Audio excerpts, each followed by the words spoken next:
দাউদ আলাইহিস সালাম ঘর থেকে কোথাও যদি বের হতেন, দরজা বন্ধ করে তিনি বের হয়ে যেতেন। কাউকে তার ঘরের ভিতরে ঢুকতে দিতেন না, বা সেটা পছন্দ করতেন না।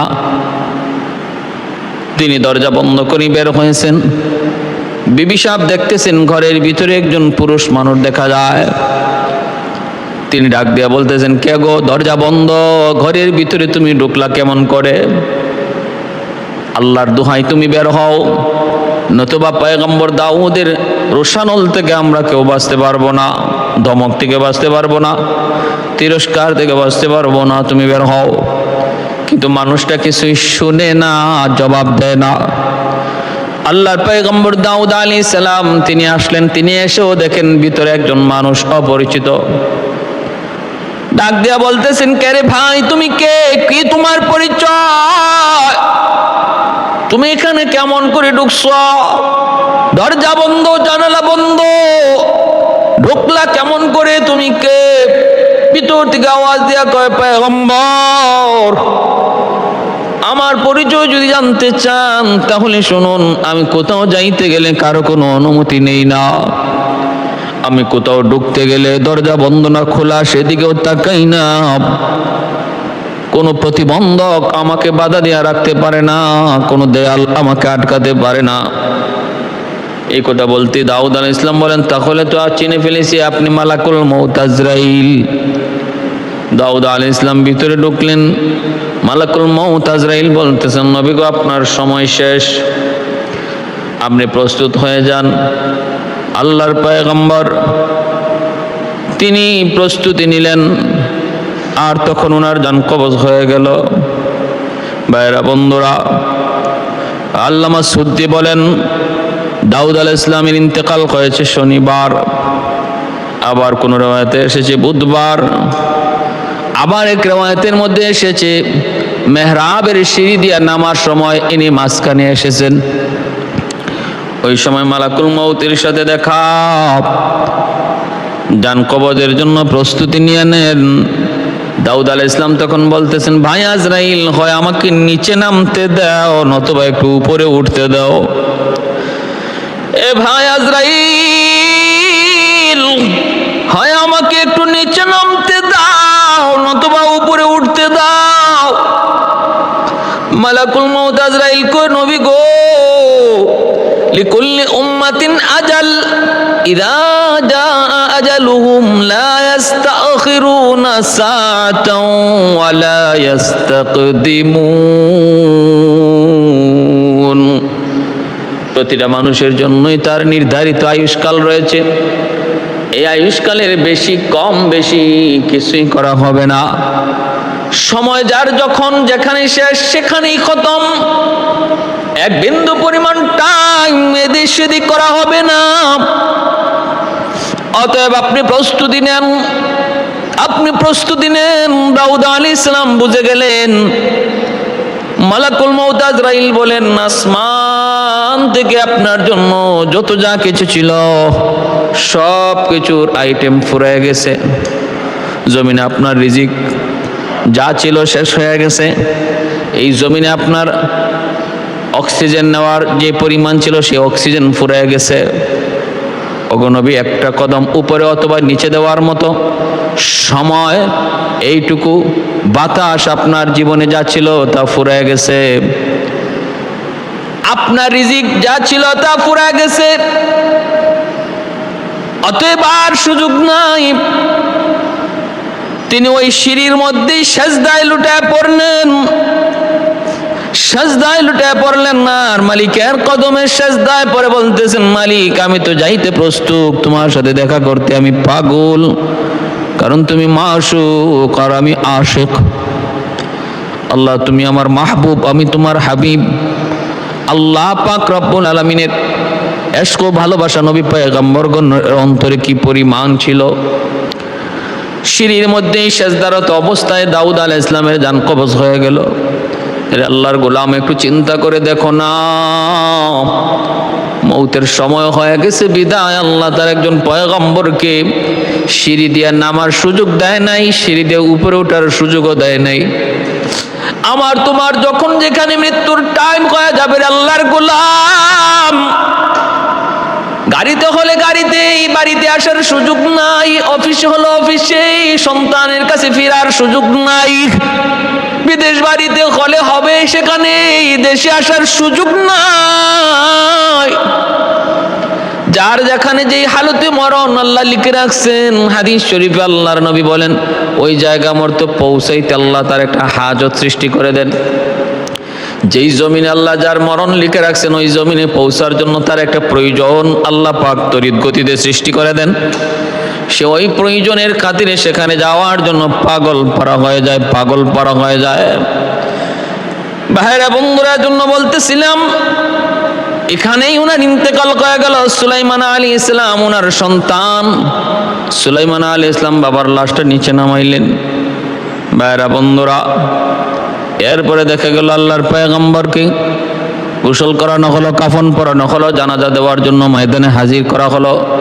মরুভূমির উপরে প্রচন্ড সূর্যের তাপ। ওনার জানাজা এক ঐতিহাসিক জানাজা হয়েছিল বনি ইসরাইলে। এত বড় জানাজা আর আগে পরে হয় নাই, মুসা আলাইহিস সালাম ব্যতীত। এত বড় জানাজা হযরত দাউদ আলাইহিস সালামের জানাজার মধ্যে প্রায়, ভাইরা বন্ধুরা, জানাজার মধ্যে অনেক অনেক বুজুর্গ অনেক সেখানে হাজির হয়েছিলেন। এমনকি তাদের যে যাজক ছিলেন, ধর্মযাজক, 40,000 ধর্মযাজক দাউদ আলাইহিস সালামের জানাজায় শরীক ছিলেন, যাদের মাথার টুপি ছিল লম্বা টুপি। ভাইরা বন্ধুরা, উপর থেকে প্রচন্ড রৌদ্রের তেজ। সুলাইমান আলাইহিস সালামের কাছে তারা আবদার করলেন, আপনি একটু আমাদের রৌদ্র থেকে একটু ব্যবস্থা করেন। সুলাইমান আলাইহিস সালাম তখন পাখিদেরকে বললেন, পাখিরা তোমরা ডানা মেলে দাও, প্রচন্ড সূর্যের তাপ থেকে যেন জানাজায় শরীককারী মানুষ তারা মুক্তি পায়, আরাম পায়। সুলাইমান আলাইহিস সালামের অনুগত আল্লাহ পাক বাতাসকে করে দিলেন, জিন্নাতকে করে দিলেন, পাকপাখালি সবাইকে তার অনুগত করে দিছিলেন। বিদায় পাখিরা সাথে সাথে ওনার কথাগুলি শুনল এবং প্রতিটা পাখি ডানা মেলে মেলে চতুর্দিক দিয়ে এমন ভাবে বেষ্টন করে ফেললো, জানা যায় শরীককারী মানুষ কারো গায়ে আর সূর্যের তাপ লাগে না, এমন ভাবে চতুর্দিক দিয়ে পাখি ডানা মেলে রাখলো। অক্সিজেন আসা বন্ধ হয়ে গেছে। এখন তাড়াতাড়ি তারা বলতেছে, পয়গম্বর শ্বাস প্রশ্বাস নিতে কষ্ট হয়, একটা ব্যবস্থা করুন। পাখিদেরকে বললেন, পাখিরা তোমরা যেদিক থেকে বাতাস আসা যাওয়া করো এই দিকে ডানা দিয়ে ঘুরো না, সূর্যের তাপটা যে দিক দিয়ে আসতেছে ওই দিক দিয়ে তোমরা ডানা মেলে রাখো। সাথে সাথে পাখি আবার ওনার কথা মতো সূর্যের তাপটাই শুধুমাত্র ডানা দিয়ে আটকায় রাখলো। বাতাস যেই দিকে ঢুকার সেই দিকে ঢুকলো, আরাম পাইলো। উপস্থিত মানুষরা সবাই সুলাইমান আলাইহিস সালামের সর্বপ্রথম মুজিজা তারা এখানে দেখলো। জানাজার সময় দাউদ আলাইহিস সালামের জানাজার সময় উড়ন্ত পাখি আকাশে ডানা মেলে ছায়া দিয়ে রাখলো। সংখ্যা অগণিত হাজার লক্ষ মানুষ জানাজায় শরীক হলো। তা কারো গায়ে সূর্যের তাপ লাগে নাই, কষ্ট পায় নাই। বিস্ময় করে জানাজা ছিল দাউদ আলাইহিস সালামের। ভাইরা বন্ধুরা, হযরত দাউদ আলাইহিস সালামের অনুগত আল্লাহ করে দিছিলেন। দাউদ আলাইহিস সালামের অনুগত পাহাড় ছিল তার অনুগত। দাউদ আলাইহিস সালামের সাথে তাসবিহ পাঠ করত পাহাড়, দাউদ আলাইহিস সালামের সাথে তাসবিহ পাঠ করত পাখি। দাউদ আলাইহিস সালামের অনুগত ছিল লোহা। ইনি লোহাকে হাত দিয়ে ধরলেই লোহাটা মোমের মতো হয়ে যেত, আর লোহাকে মোমের মতো করে তিনি যা খুশি তা বানাইতে পারতেন। আর লোহা দ্বারা বানানো জিনিস আল্লাহর পয়গম্বর বাজারে বিক্রি করতেন। ভাইরা বন্ধুরা, দেখেন এত বড় পয়গম্বর লোহার জিনিস বাজারে বিক্রি করে জীবিকা তালাশ করতেন, ব্যবসা করতেন হালাল তরিকায়, সেটা ছোট্ট হোক। বাদশাহ আলমগীর তিনি ছিলেন সুই সুতা দিয়ে সেলাই করতেন, টুপি সেলাই করে করে টুপি নিয়ে বাদশাহ আলমগীর বাজারে বিক্রি করতেন। বাইতুল মাল থেকে টাকা নিতেন না। দাউদ আলাইহিস সালাম তিনিও বাইতুল মাল থেকে কোনো টাকা নিতেন না, সরকারি রাজস্ব কোষ থেকে টাকা নিতেন না, বেতন নিতেন না। ভাইরা বন্ধুরা, সুলাইমান আলাইহিস সালাম ওনার 19 জন সন্তানের ভিতরে দাউদ আলাইহিস সালামের 19 জন সন্তানের ভিতরে সর্বকনিষ্ঠ সর্বছোট্ট সন্তান ছিলেন সুলাইমান। সুলাইমান আলাইহিস সালাম ছিলেন ওনার সবচেয়ে ছোট্ট সন্তান, কিন্তু জ্ঞানী গুণে আল্লাহ পাক সবার চেয়ে বড় বানায় দিছিলেন সুলাইমান আলাইহিস সালামকে, জ্ঞানী গুণে বড়। একটা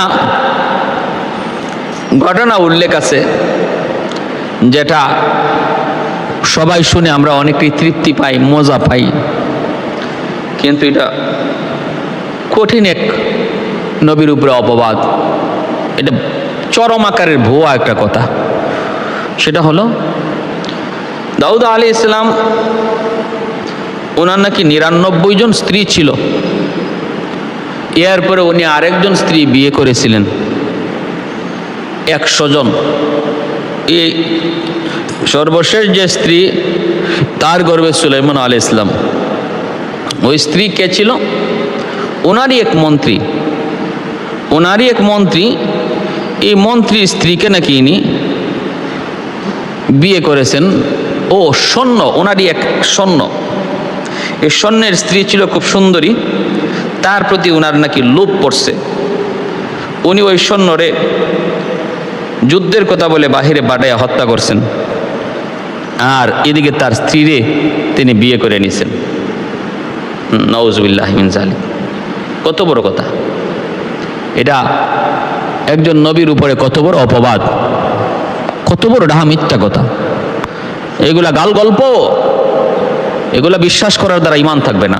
আমি আগেই বলেছি যে ইসরাইলি রওয়ায়াত কিছু ঘটনা আছে যেগুলো আমরা শুনতে পারি, বলতেও পারি, বা ইয়াকিনও করতে পারি, বিশ্বাসও করতে পারি। করলে আমার ঈমানের কোনো ঘাটতি নাই, কারণ এর সাথে কোনো আমার আকীদা বিশ্বাসের কোনো দ্বন্দ্ব নাই, কোনো মোকাবেলা হয় না। কিন্তু ইসরাইলি রওয়ায়াতের এমন কোনো ঘটনা, যে ঘটনা শোনার দ্বারা, ইয়াকিন করার দ্বারা, বিশ্বাস করার দ্বারা যদি আমার কোরআন হাদিসের আকীদার সাথে কোনো দ্বন্দ্ব লেগে যায়, মোকাবেলা হয়ে যায়, তখন ইসরাইলি রওয়ায়াতকে আমরা বর্জন করব, সম্পূর্ণ ভুয়া বলবো। নবীরা নিষ্পাপ, মাসুম, তাদের দ্বারা এমন অন্যায় হতেই পারে না, অসম্ভব। এবং কি এটার এইভাবে আরো সাজাইছে যে দাউদ আলাইহিস সালাম তিনি একবার ঘরের মধ্যে তিনি দরজা বন্ধ করে ইবাদতে মগ্ন, ওই অবস্থায় 2 জন মানুষ ঘরের ভিতরে ঢুকিয়া বিচার প্রার্থী হয়েছে। আল্লাহর পয়গম্বর বলতেছেন, তোমরা কেমনে ঢুকলা, কিভাবে ঢুকলা, কি আসে বিষয়, কি আনো, এই টাইমে কেন? বলে ঢুকছে আমাদেরকে বিচার করা লাগবে। বলে তো বিচারের টাইম কি এখন, বা এটা কি বিচার কর? বলে হ্যাঁ এখনই করতে হবে, আমাদের বিচারটা খুব জরুরি। বলেন। বলে কি আছে বিচার? কি বিচার? বলে বিচার হলো আমার 99টা, আমার ভাইয়ের 99টা ছাগল, ভেড়া, আর আমার মাত্র একটা ভেড়া। সে 99টা ভেড়া থাকার পরেও সে আমারই একটা নেওয়ার জন্য পাগল, আমার একটা নেওয়ার জন্য খুব জুলুম করে, অত্যাচার করে। এটা কি তার জন্য ঠিক না বেঠিক? দাউদ আলাইহিস সালাম তখন বুঝতে পারছেন নিজের ভুলটা। তিনি বলেন এটা চরম অন্যায়, চরম গর্হিত কাজ, অন্যায় কাজ।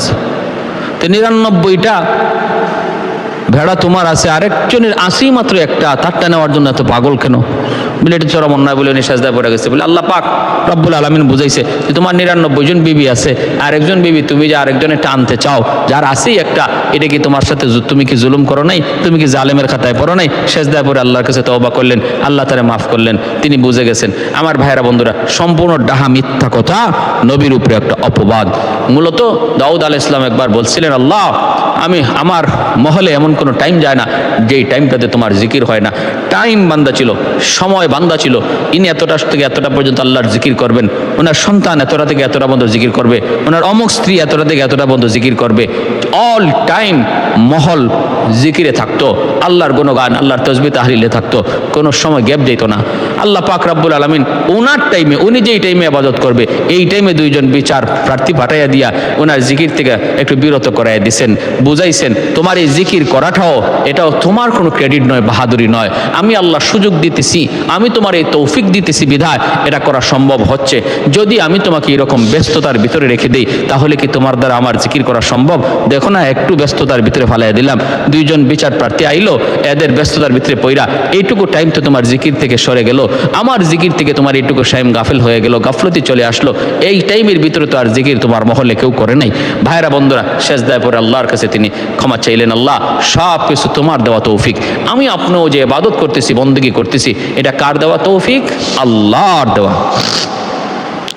এজন্য বাহাদুরি করার কোনো সুযোগ নাই, সুযোগ নাই, এই কথা বলার কোনো সুযোগ নাই, আমি তো এত বড় বুজুর্গ, আমি তো এত বড় আল্লাহওয়ালা, আমি তো এত বড় বুজুর্গ, এত বড় আল্লাহওয়ালা, এমনটা বলার কোনো সুযোগ নাই, সুযোগ নাই। বাইরা বন্ধুরা, সুলাইমান আলাইহিস সালাম তিনিও বহুত বড় একজন পয়গম্বর ছিলেন। দাউদ আলাইহিস সালাম বাইতুল মুকদ্দাসের নির্মাণ কাজ শুরু করেছেন, আর ওই অবস্থায় নির্মাণ কাজ শেষ করতে পারেন নাই, মেহরাব থেকে নামার পথে উঠতেও পারেন নাই, নামতেও পারেন নাই, মাঝখানে জান কবজ হয়ে গেল, জানাজা হলো। ভাইরা বন্ধুরা, সুলাইমান আলাইহিস সালামের মুজিজা উপস্থিত লক্ষ লক্ষ মানুষ দেখলো, পাখির ছায়া সবাই দেখলো। এরপর আল্লাহর পয়গম্বরকে দাফন করা হলো। সুলাইমান আলাইহিস সালাম তিনিও ছিলেন অনেক বড় একজন পয়গম্বর, বাবার মতোই তিনি নবীও ছিলেন, তিনিও বাদশাহ ছিলেন, নবীও ছিলেন, বাদশাহ ছিলেন। শিশুকালে যাকে আল্লাহ পাক রব্বুল আলামিন জ্ঞান, গরিমা, বুদ্ধি, বিবেক সম্পন্ন একজন ন্যায় বিচারক, একজন নবী, একজন পয়গম্বর আল্লাহ কবুল করলেন। সুলাইমান আলাইহিস সালাম ছোট্ট বালক, বাবার কাছে দুইজন মানুষ বিচার প্রার্থী হয়ে আসলো। একজন বিচার প্রার্থী ছিল দাউদ আলাইহিস সালামের কাছে, দুইজনের একজন হলো ছাগলের মালিক আর একজন হলো জমির মালিক। সুলাইমান আলাইহিস সালাম তখন 10 বছরের বালক। একজনে আয়া কয়, আল্লাহর পয়গম্বর, বাদশাহ জাহাপনা, এই লোকের ছাগল পালে আমার জমি নষ্ট করে ফেলেছে, আমি মাত্র চারাগুলি লাগাইছি, দেখার মতো খেজুরের চারাগুলি হয়েছে, তার ছাগলের পাল যায় আমার এই খেজুরের বাগানের সবগুলি চারা নষ্ট করে ফেলেছে। আল্লাহর পয়গম্বর দাউদ আলাইহিস সালাম তখন পরীক্ষা করতে বললেন, তদন্ত করতে বললেন, বলে যেই পরিমাণ ক্ষতি হয়েছে একটু দেখো। ক্ষতির অঙ্ক করে হিসাব মিলায় দেখা যায় ছাগলের মূল্য যা, ক্ষতির পরিমাণও তা। দাউদ আলাইহিস সালাম রায় দিয়ে দিলেন, ছাগলগুলি জমির মালিককে দিয়ে দাও, কারণ ক্ষতি বরাবর ছাগলের মূল্য পরিমাণ ক্ষতি হয়ে গেছে। ভাইরা, জমির মালিক ছাগল পায়া খুশি, কিন্তু ছাগলের মালিক বড় কষ্ট। ছাগলগুলি সব জমির মালিককে দিয়ে দেওয়া লাগছে, সে মনে কষ্ট নিয়ে ফিরত যাইতেছে। একজন বিচারে খুশি আর একজন কষ্ট পাইতেছে, বের হতে পারে নাই। সুলাইমান আলাইহিস সালামের সাথে দেখা হয়ে গেল, বলে কি বিচার? বলে এই বিচার। সুলাইমান আলাইহিস সালাম বলেন, বিচার হয়েছে ঠিক আছে, ভালো ন্যায় বিচার, কিন্তু আমার কাছে এর চেয়ে আরো উত্তম বিচার আছে, যেই বিচারে দুজন খুশি থাকবে। দাউদ আলাইহিস সালাম বলতেছে, এমন কি বিচার বাবা যেই বিচারে বাদী বিবাদী দুজন খুশি? বলে হ, কেমনে? সুলাইমান আলাইহিস সালাম বলতেছে, জমির মালিক জমি দিয়া দিবে ছাগলের মালিক রে, আর ছাগলের মালিক ছাগলগুলি দিয়া দিবে জমির মালিক রে। এইবার জমি পায়া ছাগলের মালিক জমিতে চারা লাগাবে, এই খেজুরের চারাগুলি পরিচর্যা করবে, যতটুকু তার ছাগলগুলি যেই পরিমাণ চারা নষ্ট করেছিল, যেই পরিমাণ বড় হয়েছে, ওই পরিমাণ বড় হওয়া পর্যন্ত সে চারাগুলির পরিচর্যা করবে। যখন ওই পরিমাণ হয়ে যাবে চারাগুলি, তখন জমি ফেরত দিয়ে দিবে। আর তার ছাগলগুলি জমির মালিকের কাছে যে ছিল, এতদিন পর্যন্ত জমির মালিক তার ছাগল দ্বারা উপকৃত হবে। যেদিন জমি গাছওয়ালা হবে, চারাওয়ালা হবে, যেদিন ফেরত দিবে ওই দিন জমির মালিক জমি পাওয়া যাবে, ছাগলের মালিক ছাগল পাওয়া যাবে। এতদিন পর্যন্ত জমির মালিক ছাগল থেকে তার উপকার নিছে, আর ছাগলের মালিক তার জমি কইরা দিছে। একটা সময়ে জমির মালিক জমি পাওয়া যাবে, ছাগলের মালিক ছাগল পাওয়া যাবে। এত সুন্দর বিচারের রায় শুইনা দাউদ আলাইহিস সালামও মহা খুশি, বাদী বিবাদীও খুশি, দুজন খুশি। এত সুন্দর বিচার ব্যবস্থা, দুজন খুশি হয়ে গেছে। আমার ভাই, আল্লাহ পাক কোরআন কারীমের মধ্যে বলছেন, সুলাইমান আলাইহিস সালামকে আল্লাহ পাক এতটুকু জ্ঞান গরিমা বুদ্ধি দিয়েছিলেন। হ্যাঁ, দুজনের বিচার ছিল। দাউদ আলাইহিস সালাম তখন সাথে সাথে বিচারের রায় পাল্টাইলেন, বিচারের রায় বদলাইয়া ইসরায়েলের রায় মোতাবেক রায় দিয়ে দিলেন। দুজন খুশি হয়ে গেলে। এতে করে বোঝা যায় একজন বিচারক তার রায় সে পাল্টাইতে পারে। সে বুঝলে সে যদি এর চেয়ে উত্তম কোনো রায় তার মাথায় আসে, একজন বিচারক তার রায়টাকে সে পাল্টাইতে পারে। যে কথা বলে যে কি কয়, কলম নড়ে না, কলম নড়ে রায়ের নড়ে না, এই যে একটা কথা, এটা ব্রিটিশদের একটা কথা। কিন্তু শরীয়তে বলে যে একজন বিচারক সে সঠিক রায় দেওয়ার পরেও সে এর চেয়ে আরো উত্তম রায় জানার পরে বা বুঝার পরে সে তার রায় বদলাইতে পারে।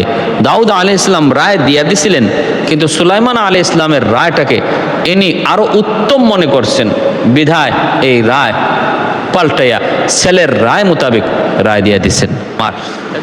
আদম আলাইহিস সালামের জন্ম বৃত্তান্ত নিয়ে যখন পড়ালেখা করা শুরু করলাম, দেখতে পেলাম আদম আলাইহিস সালামের পৃষ্ঠদেশ থেকে আল্লাহ পাক যখন বনি আদমকে বের করে রূহ জগতে, সমস্ত রূহগুলোর ভিতর থেকে একটা রূহ আলাদাভাবে চমকাইতেছে। আল্লাহর কাছে জিজ্ঞেস করলেন, মালিক এই রূহটা কার, এই রূহটা কার? আল্লাহ পাক তখন বলতেছেন, আদম এই রূহটা হলো তোমার একজন আদম সন্তান, যার নাম হবে দাউদ। এই দাউদ আলাইহিস সালাম হলো তোমার একজন সন্তান। তার রূহটা এইভাবে চমকাইতেছে। আদম আলাইহিস সালাম তখন বলতেছেন, আল্লাহ তার হায়াত কত, আয়ু কত? আল্লাহ পাক বলেন তার আয়ু মাত্র 40 বছর। আদম আলাইহিস সালাম তখন বলেন, মালিক এত কম বয়সে আমার এই সন্তানটা আর এত সুন্দর, তার রূহটা চমকাইতেছে, সে তো জানতেন সাধারণ কোনো আদম নয়, সাধারণ কোনো সন্তান নয় আমার। আল্লাহ আমাকে তুমি যা হায়াত দিয়েছো, আদম আলাইহিস সালামকে আল্লাহ পাক নির্ধারিত হায়াত দিয়েছিলেন 1000 বছর, এটা তিনি জানতেন। তিনি বলেন আমার হায়াত থেকে 60 বছর আমি তারে দিয়ে দিলাম। 40 আর 60 মিলাই আল্লাহ তুমি তার হায়াত, তার আয়ু 100 বছর করে দাও। আমার বাইরা বন্ধুরা, যুবক, আল্লাহ পাক রব্বুল আলামিন আদম আলাইহিস সালামের এই কথাটাকে, এই আবদারটাকে তিনি কবুল করে নিলেন। আদম আলাইহিস সালামের হায়াত থেকে 60 বছর দাউদ পয়গম্বরকে দেওয়া হলো। 1000 বছর থেকে 60 বছর যদি চলে যায় তাহলে তাকে 940 বছর। নির্ধারিত সময়ে আদম পয়গম্বরের কাছে মালাকুল মউত আজরাইল যখন আসেন, আদম আলাইহিস সালাম বলতেছে আমার হায়াত তো আরো 60 বছর আছে। মালাকুল মউত আজরাইল বলে, পয়গম্বর আপনি কি আপনার সন্তান দাউদকে 60 বছর দিয়ে দেন নাই? আদম আলাইহিস সালাম ভুলে গেলেন। ভাইয়ের আমার, এর থেকে জানা যায় দাউদ আলাইহিস সালামের বয়স ছিল 100 বছর, আয়ুকাল পেয়েছিলেন 100 বছর। ভাইরে, এরপরে আমার ভাইরা বন্ধুরা, ওই দাউদ আলাইহিস সালাম ওনার বাল্যকালটা কিভাবে কাটলো, তারপরে যৌবনকালটা কিভাবে কাটলো, তারপরে মৃত্যুটা কিভাবে হলো, জানাজার বিস্ময়কর ঘটনাটা কি ছিল, বিস্তারিত কথাগুলি আমরা একটু শোনার চেষ্টা করব, বোঝার চেষ্টা করব। বহুত বড় একজন নেককার দিনদার, বহুত বড় চরিত্রবান, আখলাকওয়ালা একজন পয়গম্বর দাউদ। বনি ইসরাইলের সেনাপতি তাদের রাজত্ব পরিচালনা করত, তারা অনুগত ছিল তালুত নামে একজন বুজুর্গের কিতাবের ভিতরে লিখেন তিনিও নবী ছিলেন। তখন দাউদ আলাইহিস সালাম মাত্র বাল্যকাল পের হয়ে যৌবনকালে পদার্পণ করেছেন।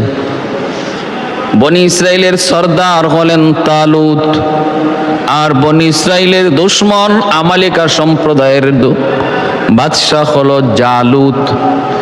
এই তালুত আর জালুত, তালুত হলেন নেককারদের সর্দার, জালুত হলো খারাপ মন্দ লোকদের সর্দার, আমালিকা সম্প্রদায়ের সর্দার। এরাও ছিল খুব শক্তিশালী, আমালিকা সম্প্রদায় এরাও ছিল খুব শক্তিশালী, বিরাট কায়া মানুষ। ভাইরা বন্ধুরা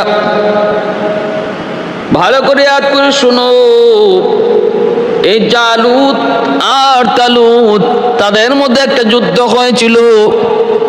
জালুত ছিল বিরাট কায়ার একজন মানুষ, তার বাহিনীও ছিল অনেক শক্তিশালী, কেউ সহসা তাদের সাথে যুদ্ধ করে পারত না। বনি ইসরাইলীদের কাছে একটা সিন্দুক ছিল, যেই সিন্দুকের ভিতরে কিছু বরকতি জিনিস মুসা আলাইহিস সালাম, হারুন আলাইহিস সালাম এবং তাদের পরিবারের কিছু সামগ্রী বরকতান এই সিন্দুকের মধ্যে ছিল। এজন্য এই সিন্দুকটারে তারা বরকতি সিন্দুক মনে করত। এই সিন্দুকটা তারা কখনো হাতছাড়া করত না, এই সিন্দুকটারে তারা সর্বদা নিজের কাছেই রাখত এবং সিন্দুক তাদের কাছে থাকত। বরকত আসতো, সব ধরনের খারাপি থেকে আল্লাহ এই বরকতি সিন্দুকের খাতিরে হেফাজত করতেন। ভাইরা বন্ধুরা, এরপরে দেখা গেল কি এমন একটা ঘটনা ঘটে গেল। একবার জালুত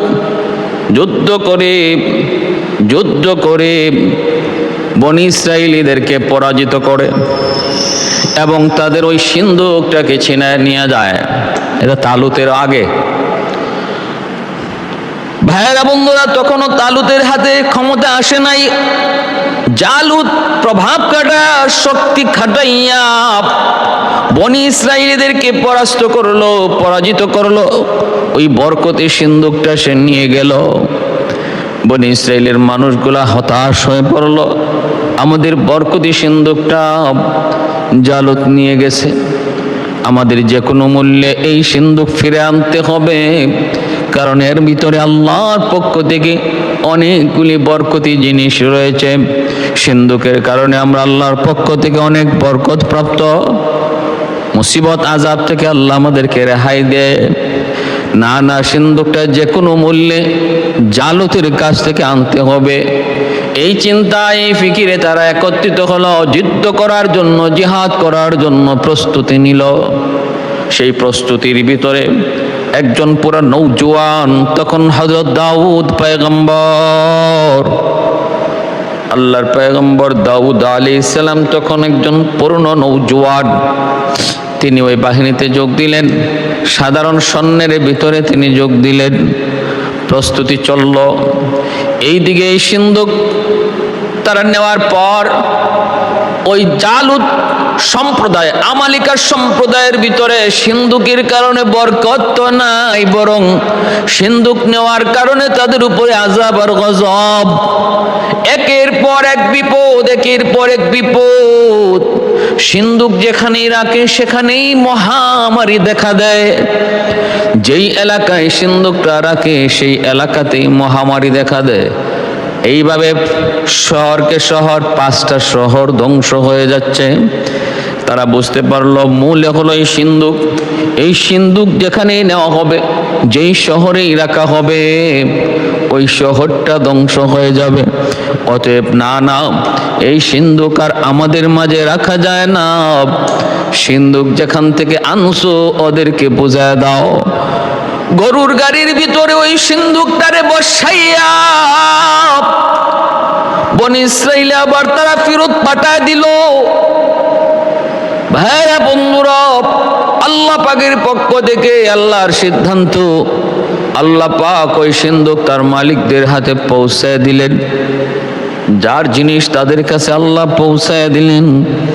এরপরে তালুত আর জালুতের মধ্যে একটা যুদ্ধ বেঁধে গেল। তালুত সম্প্রদায়ের সেনাপতি হলো, সাধারণ সৈন্য নিয়োগ দেওয়া হলো। আল্লাহর পয়গম্বর দাউদ তখনও তিনি নবী হন নাই, একজন পুরনো নৌজওয়ান, তিনি ওই সেনাবাহিনীর মধ্যে যোগ দিলেন। বিশাল বাহিনী হলো আমালিকার সম্প্রদায়, জালুত সম্প্রদায়ের বিশাল বাহিনী। বিশাল বাহিনীর ভিতরে যুদ্ধ।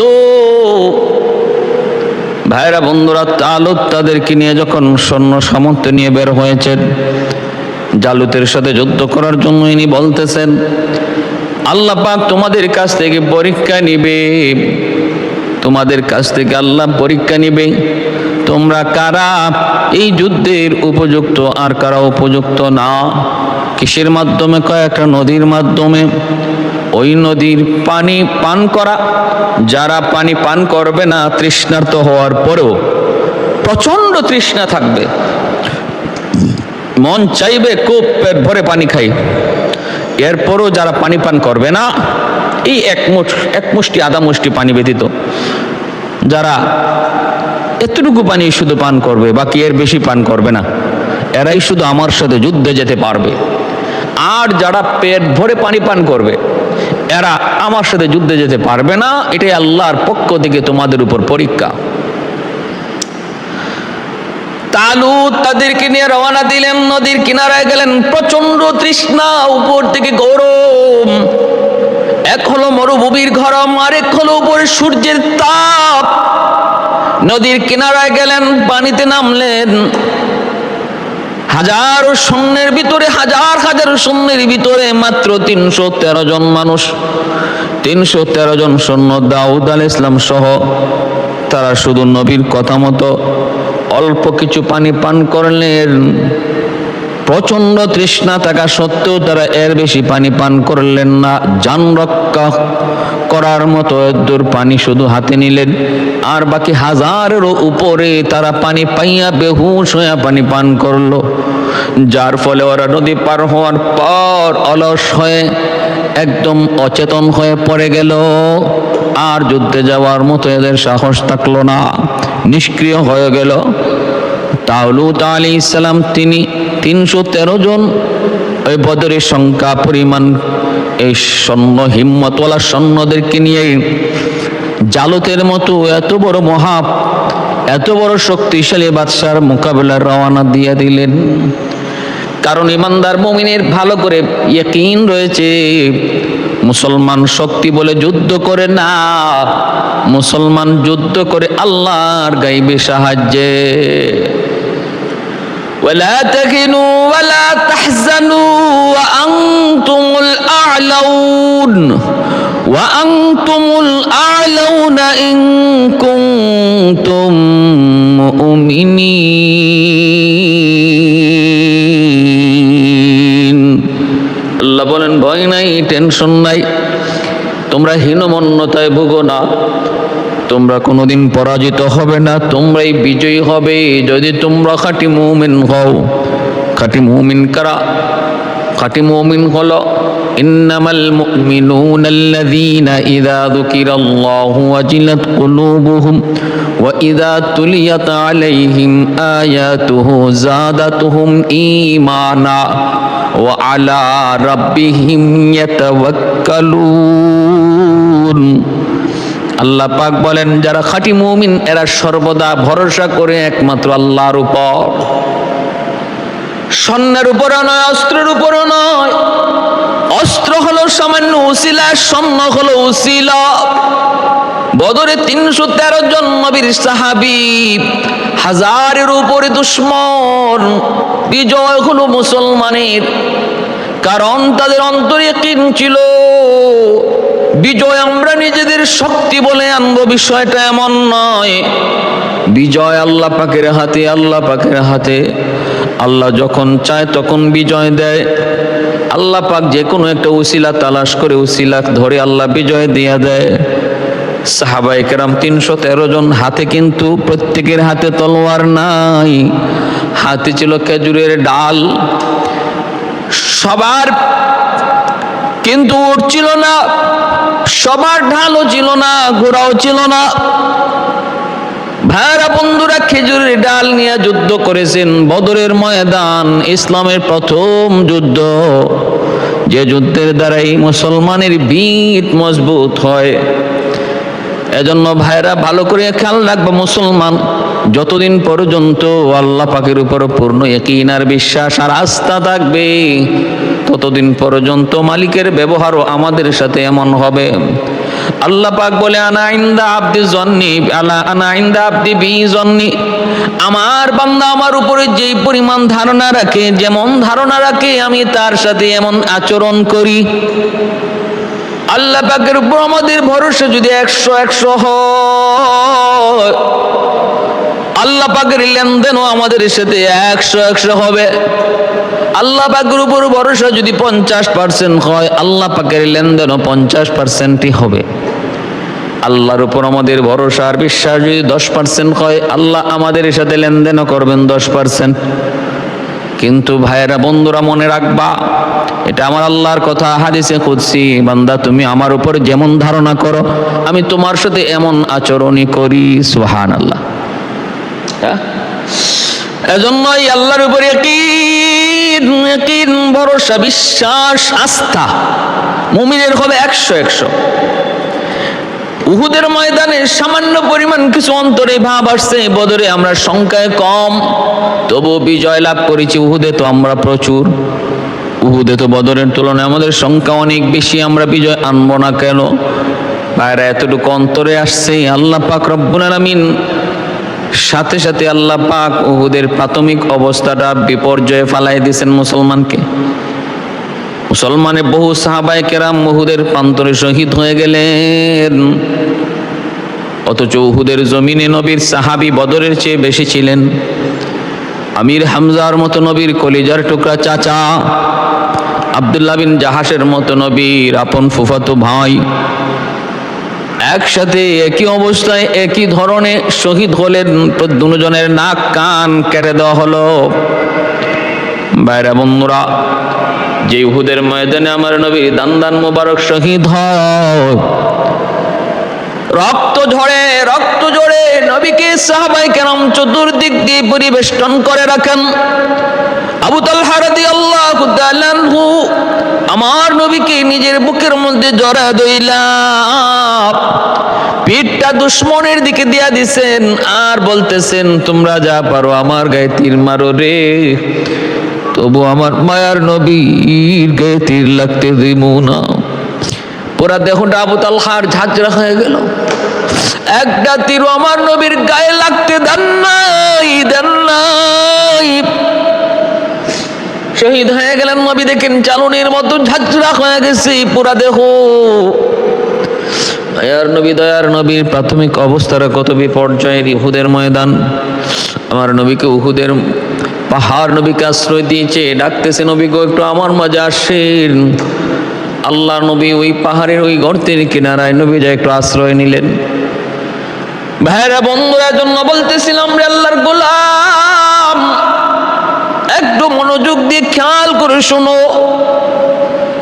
মুসলমান যুদ্ধ করে আল্লাহর সাহায্যের উপর, মুসলমান যুদ্ধ করে আল্লাহর উপর ভরসা নিয়া, পূর্ণ ভরসা রাস্তা যদি আল্লাহর উপরে থাকে, বিজয় আল্লাহর হাতে। এই কিনার বিশ্বাস যদি তোমার অন্তরে পুরাপুরি থাকে, সৈন্য তোমার কমও যদি হয়, আল্লাহ আমার সাথে আছে, এই অন্তরে ইয়াকিন যদি 100 থাকে, অস্ত্র যদি কমও হয়, বিজয় তোমারই হবে যুবক। শর্ত হলো আল্লাহকে সাথে রাখো। আমেরিকার সাথে রাখার প্রয়োজন নাই, রাশিয়ার সাথে রাখার প্রয়োজন নাই, ভারত পাশে আছে কিনা সেটা ভাবার দরকার নাই। এরা কোনোদিন তোমার উপকার করবে না, তোমার পাশে থেকে তোমার হেল্প করবে না, তোমার নিরাপত্তা দিবে না, কারণ তুমি ইমানদার। একজন ইমানদার যতই সুরত বদলায়, খ্রিস্টান ইহুদিদের কালার ধরে, তবু ইহুদি আর খ্রিস্টান কোনোদিন তাদেরকে আপন মনে করে নেয় না। সুরত আর রং যতই ওদের ধরুক, আজকে ফিলিস্তিনের মুসলমানের উপরে নির্যাতন, সুরতের রঙের নমুনায় অনেক পুরুষেরই নমুনা ওদের মতো, কিন্তু আযাব ওদের পক্ষ থেকে যে নির্যাতন তা কিন্তু বন্ধ হয় নাই। কারণ হলো একটাই, আল্লাহ পাক রব্বুল আলামিন বলেন, ওয়া মা নাকামু মিনহুম ইল্লা আন ইউমিনু বিল্লাহিল আজিজিল হামিদিল্লাযী লাহু মুলকুস সামাওয়াতি ওয়াল আরদ ওয়াল্লাহু আলা কুল্লি শাইইন শাহীদ। ইমানদারের ঈমান আছে, ইমানদারের অন্তরে দৌলতে ঈমান আছে, এটাই হলো ইহুদিদের যন্ত্রণা, জ্বালা। এই ঈমান যতদিন আছে ততদিন কোনো দিন আপনি আমি ওদের বন্ধু হতে পারবো না। ভাইরা বন্ধুরা, এজন্য বলতেছিলাম, ভাইরা বন্ধুরা, সর্বদা আমাদের খেয়াল রাখতে হবে আমাদের পাশে আমার আল্লাহ আছেন না নাই। আল্লাহকে যদি সাথে রাখতে পারি, আল্লাহকে যদি আমার সাথে রাখতে পারি, তাহলে দুনিয়া, তামাম দুনিয়া এক হয়ে যাক, অসুবিধা নাই, বিজয় আমার হবে, আমার হবে। আর যদি সাময়িক কোনো ক্ষতি হয়, সেটা আল্লাহ পাকের ভিন্ন কোনো হিকমত রয়েছে। ভাইরা বন্ধুরা, দাউদ আলাইহিস সালাম যুদ্ধে গেলেন তালুতের পক্ষে। এইদিকে জালুত সেও ময়দানে হাজির। মাত্র 313 জন তারা নবী তালুত আলাইহিস সালামের কথা মতো অল্প পানি পান করে তারা সতেজ ছিলেন। শক্তি আল্লাহ তাদেরকে আরো বাড়ায় দিলেন। এই 313 জন লই তিনি জুহাদের ময়দানে তিনি রওনা দিলেন। তালুত দেখা মাত্রই কয়, তোমাদের ভিতরে শক্তিশালী কারা পাঠাও। তখনকার সময় যুদ্ধের পরিস্থিতি, যুদ্ধের নিয়মই ছিল এমন, একজন একজন করে আসো। হযরত দাউদ আলাইহিস সালাম তিনি অনুমতি চাইতেছেন। তালুত বলতেছেন যে তুমি অল্প বয়সের, তুমি না অন্য করে পাঠাইনি, বলতেছেন শুধু না আমাকে অনুমতি দেন, অনুমতি দেন। জালুত সে খুব ক্ষমতাশালী ছিল, হিম্মত ছিল এবং অনেক যুদ্ধের কৌশল জানত। পুরা দেহটা ছিল তার লৌহ বর্ম দ্বারা আবৃত, লোহার পোশাক। ওই যে লোহার পোশাক, মাথার মধ্যে লোহার হেলমেট, আবার শরীরের মধ্যে লোহার পোশাক, যার কারণে তলোয়ার দিয়ে আঘাত করেও কিছু করা যেত না, তীর মেরেও তার কোনো ক্ষতি করা যেত না। ওই অবস্থায় জালুতকে হত্যা করার মতো কোনো সুযোগ নাই। শুধু একটা সুযোগ আছে, একটা পথ আছে, সেটা হলো চোখ।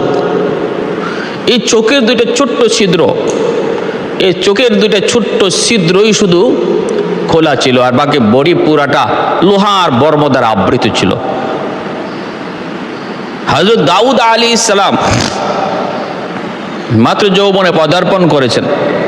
তালুতকে বলতেছেন, আপনি আমারও অনুমতি দেন, আমাকে অনুমতি দেন, আমি ওর মোকাবেলা করবো। বলে কিভাবে করবা? ওর তো কোনো এমন তোর শরীরে আঘাত করার কোনো রাস্তাই তো নাই।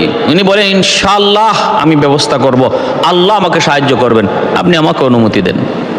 এই বইলা তিনি অনুমতি নিয়ে নিলেন। সামনের দিকে আগাইতেছেন আল্লাহর পয়গম্বর। ভাইরা বন্ধুরা, তালুত অনুমতি দিয়ে দিলেন। দাউদ আলাইহিস সালাম তিনি সামনে আগাইলেন। এতটাই শিকারিতে পারদর্শী ছিলেন দাউদ আলাইহিস সালাম, এতটা শিকারিতে পারদর্শী, যেদিকে তিনি নিশানা করতেন ইনার নিশানা কখনো লক্ষ্যভ্রষ্ট হতো না। এতটা তীরান্দাজ ছিলেন, এতটা তার হাতের মজবুত আঁকি ছিল, আঘাত ছিল, একদম লক্ষ্য যেখানে সেদিকেই তাক করে তিনি তার আঘাত করতে পারতেন। দাউদ আলাইহিস সালাম তিনি একটা ছোট্ট পাথরের টুকরে হাতে নিলেন, যে পাথরটা শুধু তার ওই চোখের ছিদ্র দিয়ে ঢুকতে পারবে, লোহার যে ছিদ্রটা আছে এই ছিদ্র দিয়ে চোখে ঢুকতে পারবে, এতটুকু পাথরের দুটা টুকরা হাতে নিলেন। হাতে নিয়া হযরত দাউদ আলাইহিস সালাম জালুতের কাছে গেলেন। যাইয়া তিনি তার চোখ বরাবর নিশানা করে আল্লাহর নাম নিয়া এমন ভাবে আঘাত করলেন। ভাইরা বন্ধুরা, ভালো করে ইয়াদ করবেন, যদি আল্লাহকে সাথে রাখতে পারো রে যুবক, তাহলে তুমি আমি পাথর ছুড়ব, কিন্তু গন্তব্যে পৌঁছায় দিবে কে? আল্লাহ। তুমি আমি শুধুমাত্র হাত দিয়ে ইশারা করব, পুরা কাজটা করবেন আল্লাহ। আমার তোমার ইশারা হবে আর কাজ করবেন আল্লাহ। ওয়ামা রমাইতা ইয রমাইতা ওয়ালাকিন্নাল্লাহ রামা। আল্লাহকে বন্ধু তুমি তো মারো নাই, তুমি যখন মারছিলা তখন আমি মারছি। পাথরের ঢিল তুমি দাও নাই, ঢিল তো দিছি আমি আল্লাহ। এজন্য ভাইরা বন্ধুরা, দাউদ আলাইহিস সালাম যখন ছোট্ট পাথরের ঢিল মারলেন, এই ঢিলটার লক্ষ্যে পৌঁছায়া দিলেন আমার আল্লাহ। ওই ছিদ্র দিয়া পাথরটা ঢুকলো, চোখ দিয়া পাথরটা ভিতরে ঢুইকা মগজ বের করে নিয়ে আসলো। ছিদ্র দিয়া ঢুইকা চোখ ভেদ কইরা মগজ লইয়া পিছনে বের হয়ে গেল। এই শক্তিটা কার? একমাত্র আল্লাহর। ওয়াল্লাহু আলা কুল্লি শাইইন কাদির।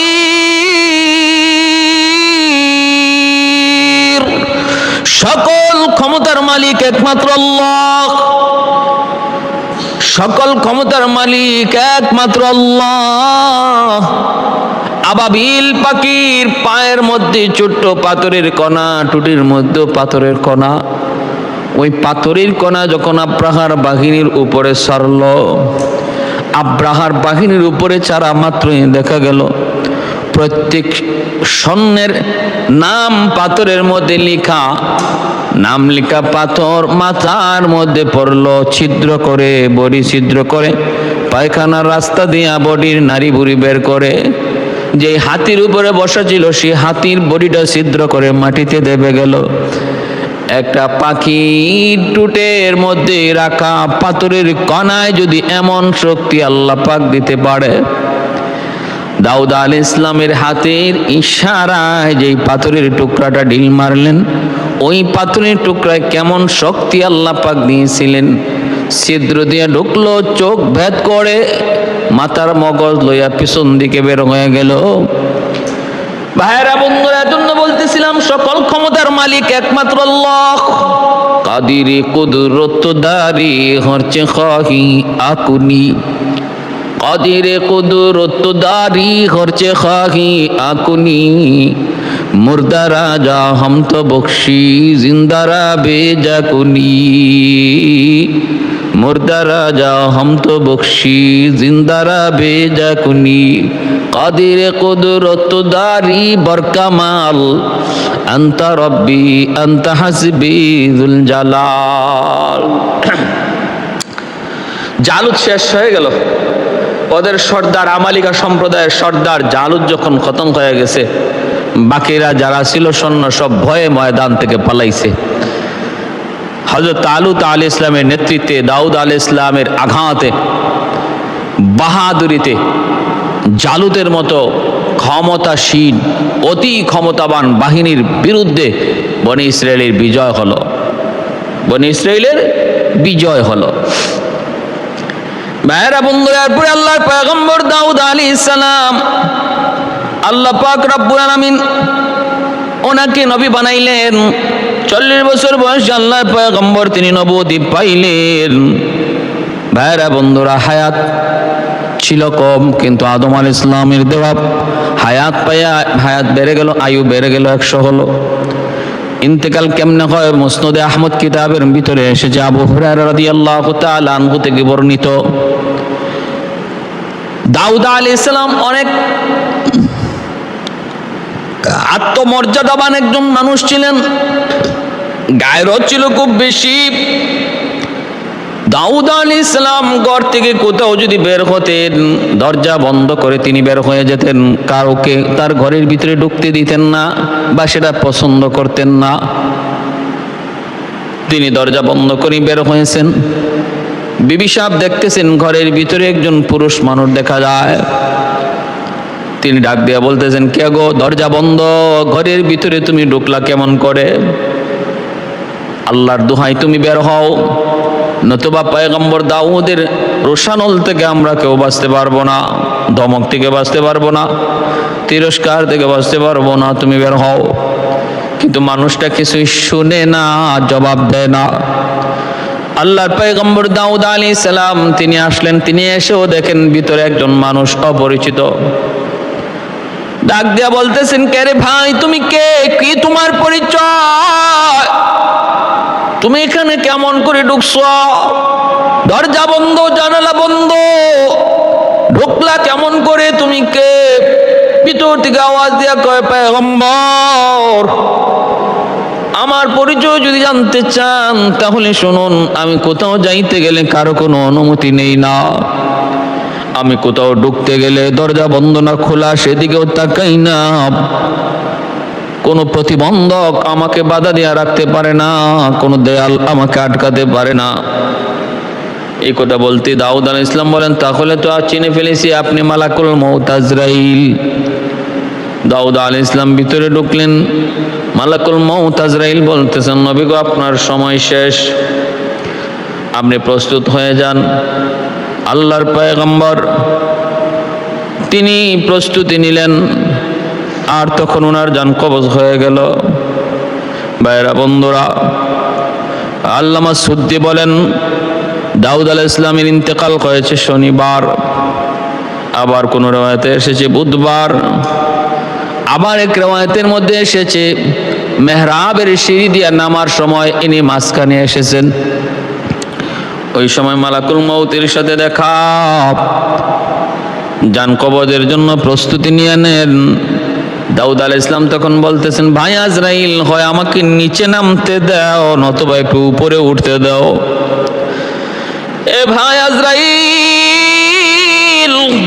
হয় আমাকে একটু নিচে নামতে দাও নতুবা উপরে উঠতে দাও। মালাকুল মউত আজরাইল কয়, নবী গো, লিকুল্লি উম্মাতিন আজাল, ইযা জাআ আজালুহুম লা ইস্তাখিরুনা সাআতাও ওয়া লা ইস্তাকদিমুন। প্রতিটা মানুষের জন্যই তার নির্ধারিত আয়ুষ্কাল রয়েছে, এই আয়ুষ্কালের বেশি কম বেশি কিছুই করা হবে না।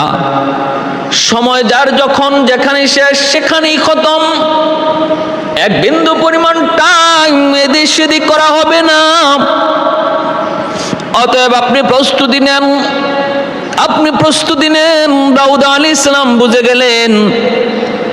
মালাকুল মউত আজরাইল বলেন, আসমান থেকে আপনার জন্য যত যা কিছু ছিল সব কিছুর আইটেম ফুরিয়ে গেছে।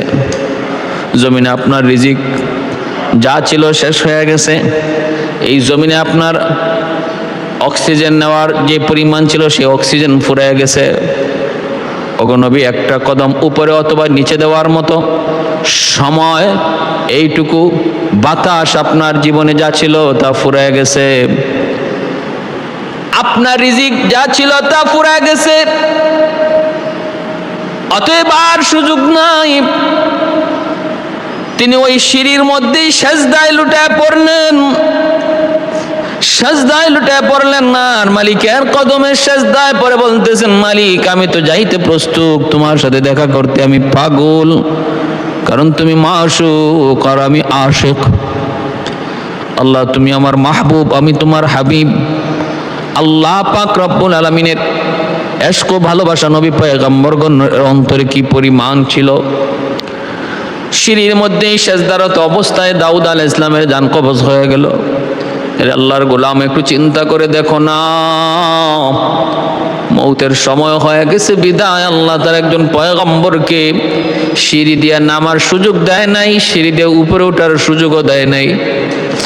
আমার তোমার যখন যেখানে মৃত্যুর টাইম হয়ে যাবে, আল্লাহর গোলাম, গাড়িতে হলে গাড়িতেই, বাড়িতে আসার সুযোগ নাই, অফিসে হলে অফিসেই, সন্তানের কাছে ফেরার সুযোগ নাই, বিদেশ বাড়িতে হলে হবে সেখানে, দেশে আসার সুযোগ নাই। যার যেখানে যেই হালতে মরণ আল্লাহ লিখে রাখছেন, হাদিস শরীফে আল্লাহর নবী বলেন, ওই জায়গা মরতে পৌঁছাইতে আল্লাহ তার একটা হাজত সৃষ্টি করে দেন। যেই জমিনে আল্লাহ যার মরণ লিখে রাখছেন, ওই জমিনে পৌঁছার জন্য তার একটা প্রয়োজন আল্লাহ পাক তড়িৎ গতিতে সৃষ্টি করে দেন। সে ওই প্রয়োজনের খাতিরে সেখানে যাওয়ার জন্য পাগল পারা হয়ে যায়, পাগল পারা হয়ে যায়। ভাইরা বন্ধুরা, জন্য বলতেছিলাম, এখানেই ওনার ইন্তেকাল হয়ে গেল। সুলাইমান আলাইহিস সালাম ওনার সন্তান। সুলাইমান আলাইহিস সালাম বাবার লাশটা নিচে নামাইলেন। ভাইরা বন্ধুরা, এরপরে দেখা গেল আল্লাহর পয়গম্বরকে গোসল করানো হলো, কাফন পরানো হলো, জানাজা দেওয়ার জন্য ময়দানে হাজির করা হলো। মরুভূমি উপরে প্রচন্ড সূর্যের তাপ। ওনার জানাজা এক ঐতিহাসিক জানাজা হয়েছিল বনি ইসরাইলে। এত বড় জানাজা আর আগে পরে হয় নাই, মুসা আলাইহিস সালাম ব্যতীত। এত বড় জানাজা হযরত দাউদ আলাইহিস সালামের জানাজার মধ্যে প্রায়, ভাইরা বন্ধুরা, এই জানাজার মধ্যে অনেক অনেক বুজুর্গ অনেক সেখানে হাজির হয়েছিলেন।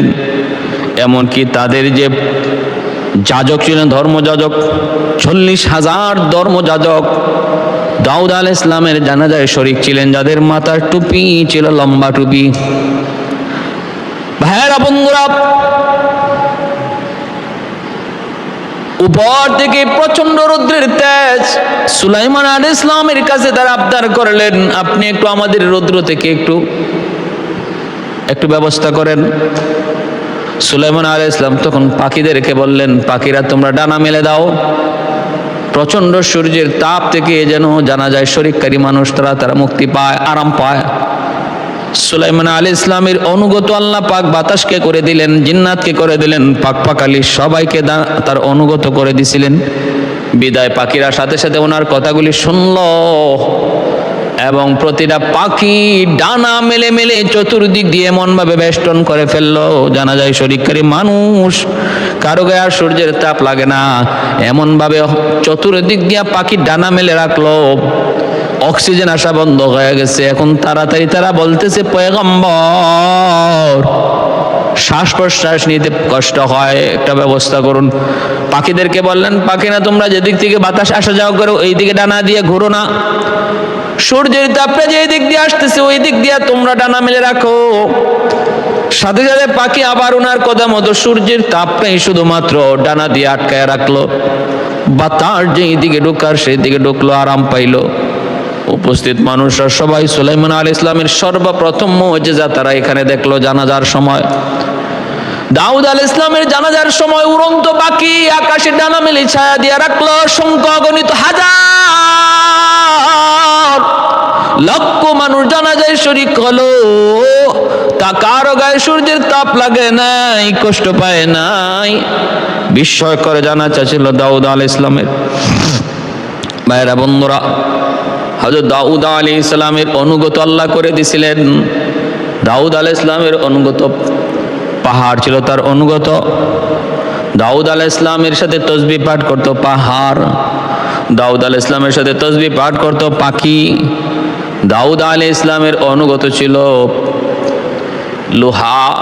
ইনি লোহাকে হাত দিয়ে ধরলে লোহাটা মোমের মতো হয়ে যেত, আর লোহাকে মোমের মতো করে তিনি যা খুশি তা বানাইতে পারতেন। আর লোহা দ্বারা বানানো জিনিস আল্লাহর পয়গম্বর বাজারে বিক্রি করতেন।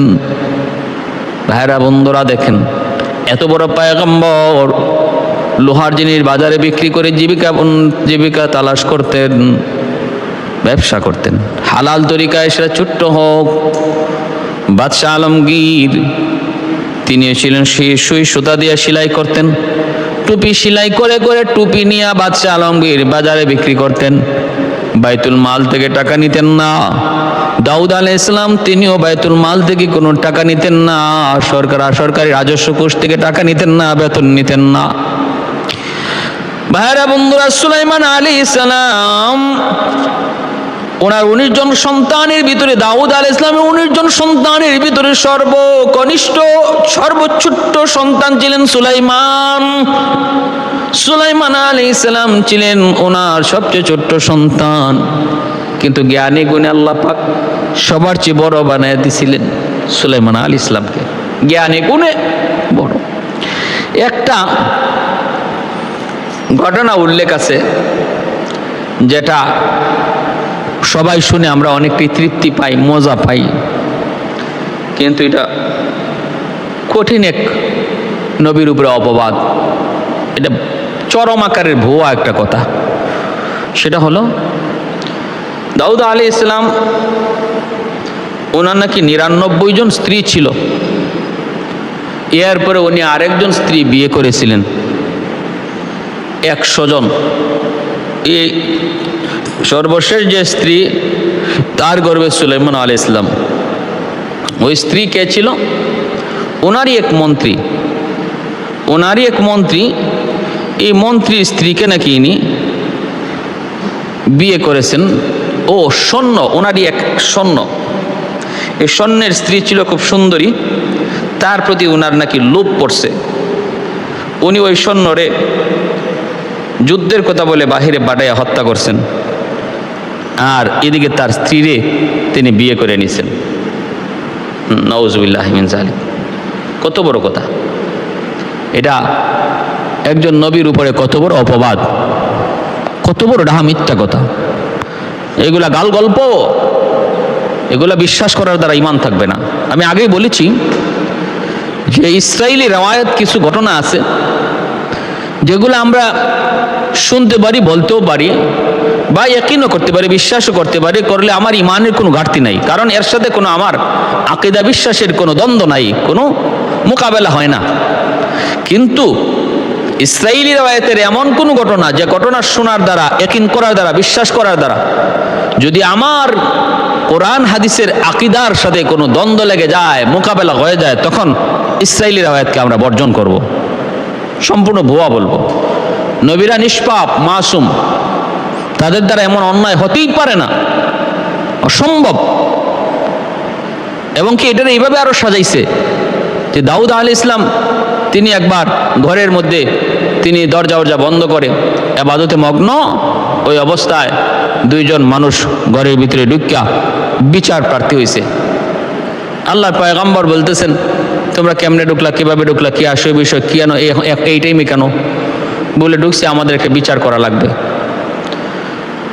বলে তো বিচারের টাইম কি এখন, বা এটা কি বিচার কর? বলে হ্যাঁ, এখনই করতে হবে, আমাদের বিচারটা খুব জরুরি। বলেন।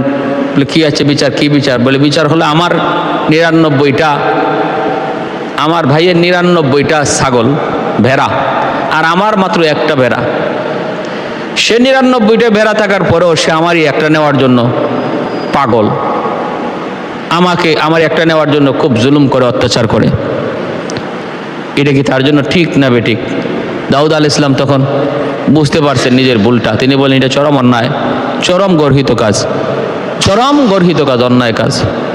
তো 99টা ভেড়া তোমার আছে, আরেকজনের আসেই মাত্র একটা, তারটা নেওয়ার জন্য এত পাগল কেন? বলে এটা চরম অন্যায় বলে উনি সেজদায় পড়ে গেছে। বলে আল্লাহ পাক রব্বুল আলামিন বুঝাইছে যে তোমার 99 জন বিবি আছে, আরেকজন বিবি তুমি যে আরেকজনেরটা আনতে চাও, যার আসেই একটা, এটা কি তোমার সাথে তুমি কি জুলুম করো নাই? তুমি কি জালেমের খাতায় পড়ো নাই? সেজদায় পড়ে আল্লাহর কাছে তওবা করলেন, আল্লাহ তারে মাফ করলেন, তিনি বুঝে গেছেন। আমার ভাইরা বন্ধুরা, সম্পূর্ণ ডাহা মিথ্যা কথা, নবীর উপরে একটা অপবাদ। মূলত দাউদ আলাইহিস সালাম একবার বলছিলেন, আল্লাহ আমার মহলে এমন কোনো টাইম যায় না যেই টাইমটাতে তোমার জিকির হয় না। টাইম বান্দা ছিল, সময় বান্দা ছিল।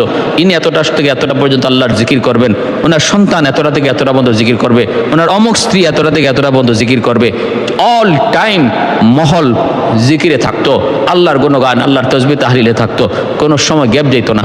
আল্লাহ পাক রব্বুল আলামিন ওনার টাইমে, উনি যেই টাইমে ইবাদত করবে, এই টাইমে দুইজন বিচার প্রার্থী পাঠাইয়া দিয়া ওনার জিকির থেকে একটু বিরত করাইয়া দিছেন, বুঝাইছেন তোমার এই জিকির করাটাও, এটাও তোমার কোনো ক্রেডিট নয়, বাহাদুরি নয়, আমি আল্লাহ সুযোগ দিতেছি, আমি তোমার এই তৌফিক দিতেছি বিধায় এটা করা সম্ভব হচ্ছে। যদি আমি তোমাকে এরকম ব্যস্ততার ভিতরে রেখে দেই, তাহলে কি তোমার দ্বারা আমার জিকির করা সম্ভব?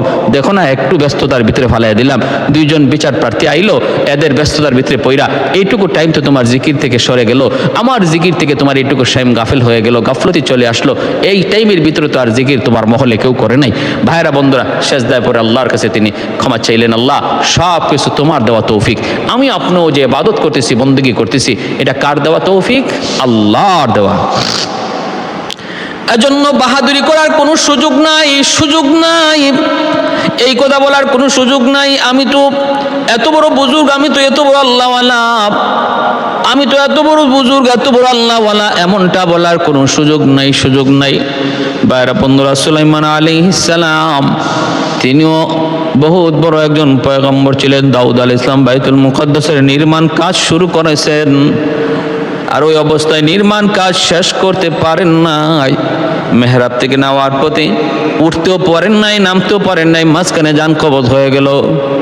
জানাজা হলো, ভাইরা বন্ধুরা, সুলাইমান আলাইহিস সালামের মুজিজা উপস্থিত লক্ষ লক্ষ মানুষ দেখলো, পাখির ছায়া সবাই দেখলো। এরপর আল্লাহর পয়গম্বরকে দাফন করা হলো।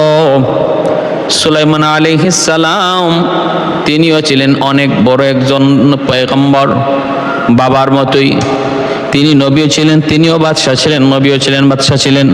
শিশুকালেই যাকে আল্লাহ পাক রব্বুল আলামিন জ্ঞান, গরিমা, বুদ্ধি, বিবেক সম্পন্ন একজন ন্যায় বিচারক, একজন নবী, একজন পয়গম্বর আল্লাহ কবুল করলেন। সুলাইমান আলাইহিস সালাম ছোট্ট বালক, বাবার কাছে দুইজন মানুষ বিচার প্রার্থী হয়ে আসলো। একজন বিচার প্রার্থী ছিল দাউদ আলাইহিস সালামের কাছে। দুইজনের একজন হলো ছাগলের মালিক আর একজন হলো জমির মালিক। সুলাইমান আলাইহিস সালাম তখন 10 বছরের বালক। একজন আয়া কয়, আল্লাহর পয়গম্বর, বাদশাহ জাহাপনা, এই লোকের ছাগল পালে আমার জমি নষ্ট করে ফেলেছে। আমি মাত্র চারাগুলি লাগাইছি, দেখার মতো খেজুরের চারাগুলি হয়েছে, তার ছাগলের পাল যায় আমার এই খেজুরের বাগানের সবগুলি চারা নষ্ট করে ফেলেছে। আল্লাহর পয়গম্বর দাউদ আলাইহিস সালাম তখন পরীক্ষা করতে বললেন, তদন্ত করতে বললেন, বলে যেই পরিমাণ ক্ষতি হয়েছে একটু দেখো। ক্ষতির অঙ্ক করে হিসাব মিলায় দেখা যায় ছাগলের মূল্য যা, ক্ষতির পরিমাণও তা। দাউদ আলাইহিস সালাম রায় দিয়ে দিলেন, ছাগলগুলি জমির মালিককে দিয়ে দাও, কারণ ক্ষতি বরাবর ছাগলের মূল্য পরিমাণ ক্ষতি হয়ে গেছে। ভাইরা, জমির মালিক ছাগল পায়া খুশি, কিন্তু ছাগলের মালিক বড় কষ্ট। ছাগলগুলি সব জমির মালিককে দিয়ে দেওয়া লাগছে। সে মনে কষ্ট নিয়ে ফিরত যাইতেছে। একজন বিচারে খুশি আর একজন কষ্ট পাইতেছে। বের হতে পারে নাই। সুলাইমান আলাইহিস সালামের সাথে দেখা হয়ে গেল। বলে কি বিচার? বলে এই বিচার। সুলাইমান আলাইহিস সালাম বলেন, বিচার হয়েছে ঠিক আছে, ভালো ন্যায় বিচার, কিন্তু আমার কাছে এর চেয়ে আরো উত্তম বিচার আছে, যেই বিচারে দুজন খুশি থাকবে। দাউদ আলাইহিস সালাম বলতেছে, এমন কি বিচার বাবা যেই বিচারে বাদী বিবাদী দুজন খুশি? বলে হ। কেমনে? সুলাইমান আলাইহিস সালাম বলতেছে, জমির মালিক জমি দিয়া দিবে ছাগলের মালিক রে, আর ছাগলের মালিক ছাগলগুলি দিয়া দিবে জমির মালিক রে। এইবার জমি পায়া ছাগলের মালিক জমিতে চারা লাগাবে, এই খেজুরের চারাগুলি পরিচর্যা করবে। যতটুকু তার ছাগলগুলি যেই পরিমাণ চারা নষ্ট করেছিল, যেই পরিমাণ বড় হয়েছে, ওই পরিমাণ বড় হওয়া পর্যন্ত সে চারাগুলির পরিচর্যা করবে। যখন ওই পরিমাণ হয়ে যাবে চারাগুলি, তখন জমি ফেরত দিয়ে দিবে। আর তার ছাগলগুলি জমির মালিকের কাছে যে ছিল, এতদিন পর্যন্ত জমির মালিক তার ছাগল দ্বারা উপকৃত হবে। যেদিন জমি গাছওয়ালা হবে, চারাওয়ালা হবে, যেদিন ফেরত দিবে ওই দিন জমির মালিক জমি পাওয়া যাবে, ছাগলের মালিক ছাগল পাওয়া যাবে। এতদিন পর্যন্ত জমির মালিক ছাগল থেকে তার উপকার নিছে, আর ছাগলের মালিক তার জমি কইরা দিছে। একটা সময়ে জমির মালিক জমি পাওয়া যাবে, ছাগলের মালিক ছাগল পাওয়া যাবে। এত সুন্দর বিচারের রায় শুনে দাউদ আলাইহিস সালামও মহা খুশি, বাদী বিবাদীও খুশি, দুজন খুশি। এত সুন্দর বিচার ব্যবস্থা, দুজন খুশি হয়ে গেছে। আমার ভাই, আল্লাহ পাক কোরআন কারীমের মধ্যে বলছেন, সুলাইমান আলাইহিস সালামকে আল্লাহ পাক এতটুকু জ্ঞান, গরিমা, বুদ্ধি দিয়েছিলেন। হ্যাঁ, দুজনের বিচার ছিল। দাউদ আলাইহিস সালাম তখন সাথে সাথে বিচারের রায় পাল্টাইলেন, বিচারের রায় বদলাইয়া ইসরায়েলের রায় মোতাবেক রায় দিয়ে দিলেন। দুজন খুশি হয়ে গেলে। এতে করে বোঝা যায় একজন বিচারক তার রায় সে পাল্টাইতে পারে। সে বুঝলে সে যদি এর চেয়ে উত্তম কোনো রায় তার মাথায় আসে, একজন বিচারক তার রায়টাকে সে পাল্টাইতে পারে। যে কথা বলে যে কি কয়, কলম নড়ে না, কলম নড়ে, রায়ের নড়ে না, এই যে একটা কথা, এটা ব্রিটিশদের একটা কথা। কিন্তু শরীয়তে বলে যে একজন বিচারক সে সঠিক রায় দেওয়ার পরেও সে এর চেয়ে আরো উত্তম রায় জানার পরে বা বুঝার পরে সে তার রায় বদলাইতে পারে। দাউদ আলাইহিস সালাম রায় দিয়া দিছিলেন, কিন্তু সুলাইমান আলাইহিস সালামের রায়টাকে ইনি আরো উত্তম মনে করছেন, বিধায় এই রায় পাল্টাইয়া ছেলের রায় মোতাবেক রায় দিয়ে দিছেন। আর এজন্য বলতেছিলাম যে দাউদ আলাইহিস সালাম তিনি বনী ইসরাইলের অনেক বড় একজন জলিলুল কদর পয়গম্বর ছিলেন, যার মৃত্যুটা ছিল এরকম অস্বাভাবিক, যার এত বড় নবীকেও মৃত্যুর সময়টাতে আল্লাহ পাক যাকে এতটুকু সুযোগ বা এতটুকু সময় দেন নাই, আবার জানাজার সময়টা এত এক বিস্ময়কর ঘটনা ঘটেছিল। সুলাইমান আলাইহিস সালাম ওনার সন্তান, যিনি বাবার রেখে যাওয়া দায়িত্ব সম্পূর্ণ দায়িত্ব উনি বুঝতে পাইছিলেন। খেলাফতি দাউদ আলাইহিস সালাম সুলাইমান আলাইহিস সালামকে দেয়া গেছেন, রাজত্ব সুলাইমান আলাইহিস সালামকে বুঝাইয়া দেয়া গেছেন, এবং বাইতুল মুকাদ্দাসের নির্মাণ কাজ যেটা অবশিষ্ট ছিল সেই নির্মাণ কাজের অবশিষ্ট দায়িত্ব হযরত সুলাইমান আলাইহিস সালামকে দাউদ আলাইহিস সালাম বুঝাইয়া দেয়া গেছেন। প্যারে হাজিরিন, এজন্য আসুন আল্লাহ আমাদের সবাইকে বেশি বেশি করে আমরা এই জিনিসটা ইয়াদ করি যে আমার হায়াত, আমার মৌত কখন কোথায় কোন টাইমে আমরা কেউ জানি না। যখন যে টাইমে হবে এই টাইমটাতে এদিক সেদিক হবে না। অতএব এখনই সময় মৌতের কথা বেশি বেশি ইয়াদ করার আর নিজেকে প্রস্তুত করার, খাঁটি দিলে তওবা করার। আল্লাহ, ঘর থেকে বের হচ্ছি, জানি না আবার সুস্থ শরীরে ঘরে ফিরে আসবো কিনা। আল্লাহ, সন্তানের কাছ থেকে হাসি মুখে বিদায় নিচ্ছি, জানি না আবার এই সন্তানের চেহারা দেখবো কিনা। আল্লাহ, তুমি আমাকে, আমার বিবি বাচ্চা ভাই বেরাদর সবাইকে নেক হায়াত দান কইরো, রাস্তাঘাটের আপদ বিপদ অ্যাক্সিডেন্ট থেকে আল্লাহ তুমি কুদরতি হাতে হেফাজত কইরো। আমিন। ওয়া আখির দাওয়ানা আনিল হামদুলিল্লাহি রাব্বিল আলামিন।